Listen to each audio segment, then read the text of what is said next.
Hi, today I'm talking to Aunty Eva Jo Edwards, who's agreed to share some of her story with us. Welcome. And thanks for having us. So tell us a little bit about yourself.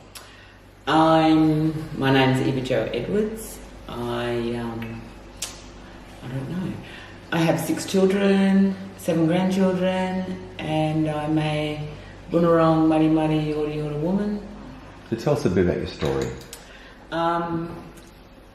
I am the 3rd youngest of 14 children. 7 of those 14 children are my mum's, and all 7 of us were taken from Swan Hill to Melbourne. Spent a short bit of time in Allambie Reception Centre, and then we were moved from there to the Lutheran Children's Home in Sackville Street, Kew.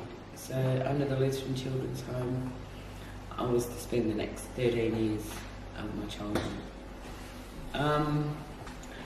We were moved in 1969. I was 5 years old, and I guess my life changed forever from that day on. I went to the local primary school, Deep Primary, and I think I have reasonably good memories of the institution. The institution had about 60 children aged between 0 and 12. It was a very tight ship, I guess. You know, I was lucky enough to be with my baby brother, who was about 9 months old.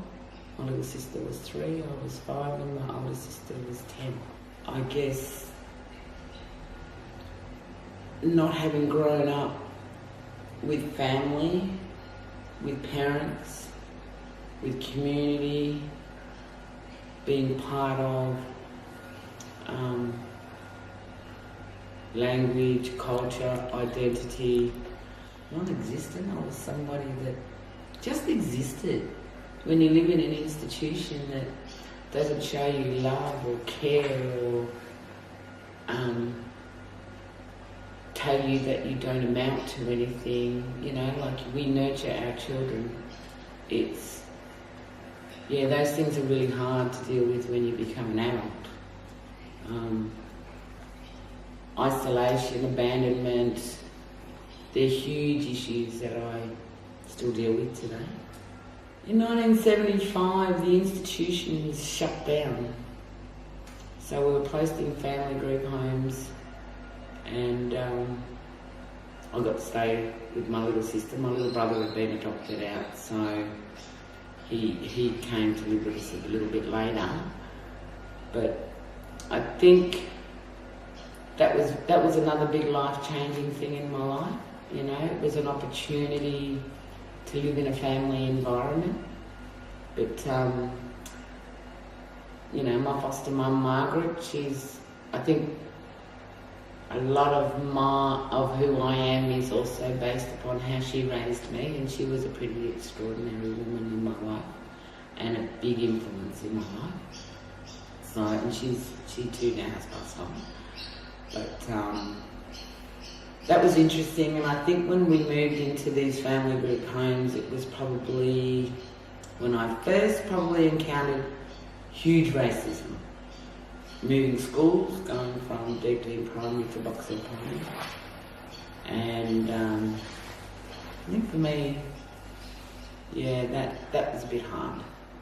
Just that transition in that period of time. But went to the local high school, did up to year 11. It's not too bad. My first job was actually Member of Parliament for Croydon as a typist, admin, whatever you want to call it, receptionist. So that was long time ago, actually. And then I've worked ever since I left the homes, and I was about 18 and a half. So, and then, you know, went and got a job with AES, Aboriginal Education Services, that used to sit in Elizabeth Street in the city. And then I've worked in many, many spaces since, and I think the age of 25, I got married and had 3 beautiful little boys. And I had 3 little boys by the time I was 25, so I sort of hit a wall, because I looked at my little boys and I just thought, who the heck am I and where do I fit into all of this bigger picture? So I walked out of my marriage and went and found myself, I guess, and that was really, really hard, and I think that was my first encounter with depression and identity, and because when I first come into community, I was seen as this uppity black who spoke differently, dressed differently, walked differently, I guess. I don't know, because I had very, very, not just institutionalised, but very white ways. And that's not my fault. And I've never used it as, anything negative.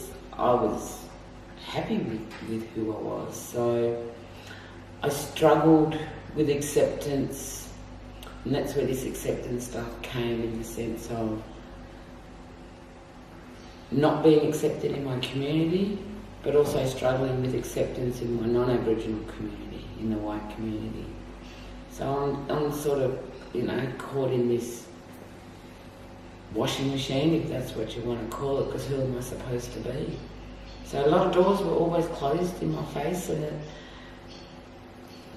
not knowing, all I knew I was an Edwards, and where that connection came from. And I thought, well, my sister, she went back to community really early, and I thought, well, I'll just say I'm her sister, and I'll be fine. Nah. It was really, really hard and really, really traumatic.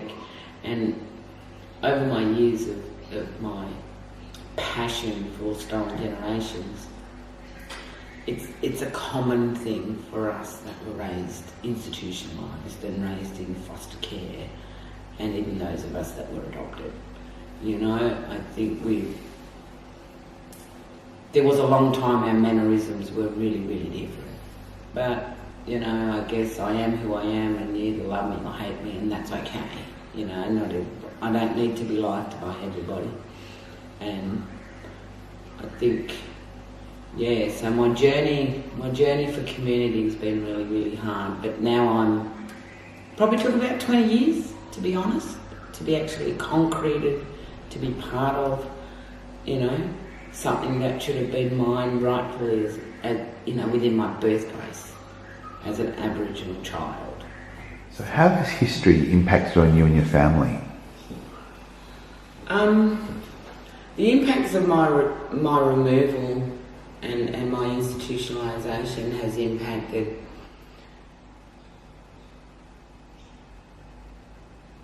lots on my children. Look, granted they're probably successful children, but raising my children when I didn't have the skills, when you're not told that you're loved, you're wanted, you're needed, and that you could be whatever it is you wanted to be, they're the sorts of things that you don't do with your children, and I wasn't loved, I wasn't hugged, I wasn't kissed, those things, if you don't learn that as a little child, how are you supposed to know that that's what you do with your children? And that, I struggled with that with my children. When my children turned 5, that's when all the loves and hugs and kisses stopped for my kids. That intimacy that you continuously do with your kids. And I struggle with that every day still today, but that's something that I don't own anymore, because my kids have been really amazing in how they have ensured that I do that more so with them. You know, it's always I love you. It's a hug or a kiss goodbye. It's a hug and a kiss as we greet. So I've gotten better with that, and I am so very blessed with my grandchildren, and I think I smother my grandkids, but that's okay. Where do you currently work? What do you love about working with community? I'm currently employed by VACA. I work in a program called Narrajaramun, and we work with the National Redress Scheme, and 100% of our clients presently are stolen generations, and I'm in a really, really privileged space to be able to have people trust me enough with the stories of what has happened to them whilst they were institutionalised in care as a child. Yeah. What are the issues that stolen generations face? Look, I think the traumas that we have endured as children,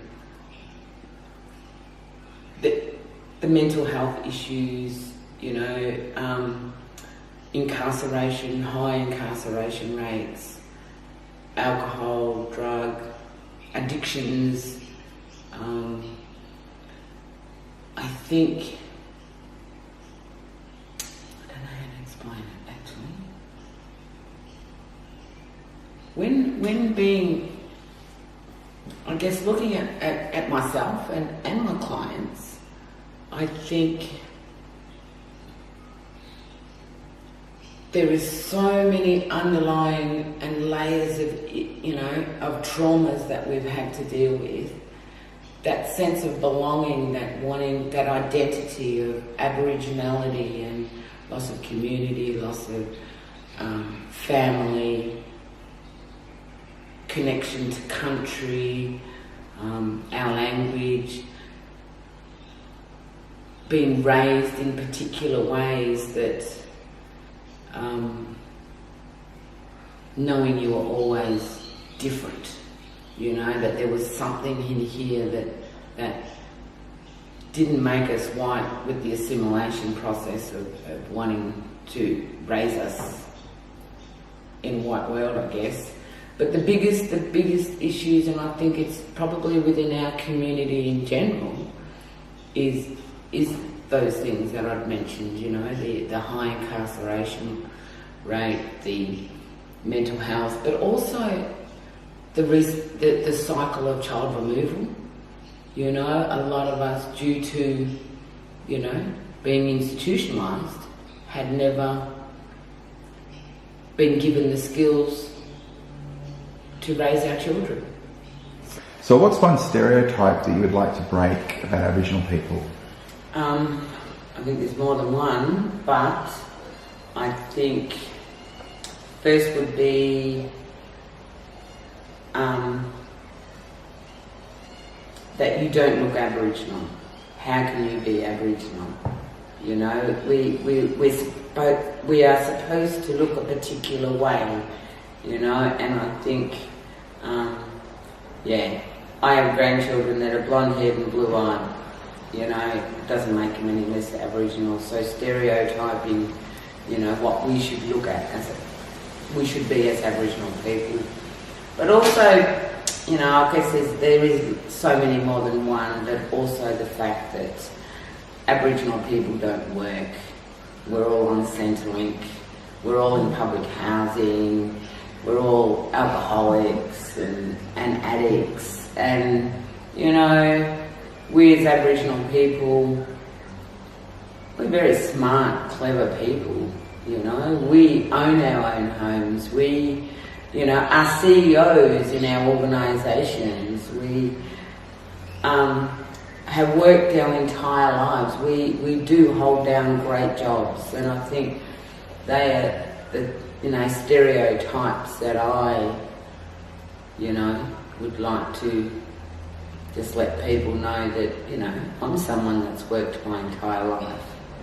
You know, I have raised 6 kids on my own and have worked full time. And I just sort of think that we need to, you know, remember that Aboriginal people are resilient, we are strong, we are amazing people. How do you define Aboriginality? I define Aboriginality and me as an Aboriginal person of what I feel inside, what my connections are. You know, I for many years, I've been here in Melbourne since I was 5, and my connection to country here is probably my strongest, even though I'm from Southeast Australia. So I think it's not about the colour of our skin, it's not about the colour of our eyes and the colour of our hair. Aboriginality is something that we feel.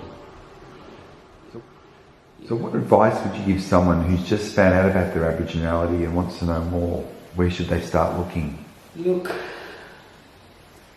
I think finding out your connection, you know, to you know, your ancestry is really, really important. We have organisations, you know, within Melbourne and Victoria where you can go to help with your Aboriginality. I think it's about finding the connections of where you're from, you know, your family. You know, it's Kura Heritage Trust Family History Program to me is one really great place that helped me with my family history and my connections to all the, you know, families that I am connected to. So what advice would you give young Aboriginal adolescents that want to know more about culture? Where should they start or what should they be doing? Oh, look, I think firstly is looking for, you know, Aboriginal people that are already within our community and that are engaging. You know, I think we have a lot of organisations around. We have a lot of sporting groups around. We have reconciliation has been a really big thing, I think. You know, the museum too. What's it called? Bunjalaka. Bunjalaka have some amazing, you know, information. They also have that little history part. You know, it's engaging in co-ops where those opportunities arise. It's when you have guest speakers that come to your school, you know, to your universities, to your workplace. You know, it's being strong in wanting to actually venture outside your comfort zone, you know, and it's like you said before, if your parents and your grandparents have been disconnected and removed, it's about you finding that inner strength to be able to sit down and talk to an older person, you know, an elder if you can get that opportunity. How do you define the qualities of an Aboriginal elder? An elder, how do we define our elders? Me personally, an elder is somebody that I respect. I do consider an elder being older than me. And I've been very blessed to have some amazing elders, you know, in my journey. I don't believe that it is something that just because you turn a particular age, that does not define you. It's your contribution to community, it's contribution to your family, it's how you've contributed to you know, to ensure that there are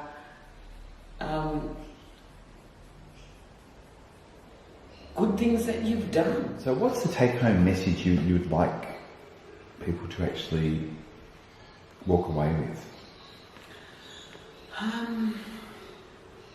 You know what, everybody has a story and every story is different, and I think we're for me it is about stolen generations, and I like to look at it and I'd like to think that through all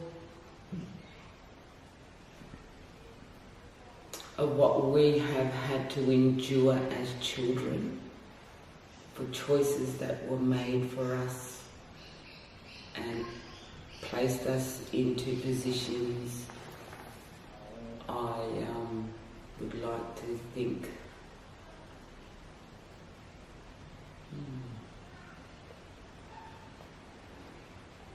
that all those things that were done to us don't define us on who we are. I see us as survivors, I see us as strong, resilient, amazing people who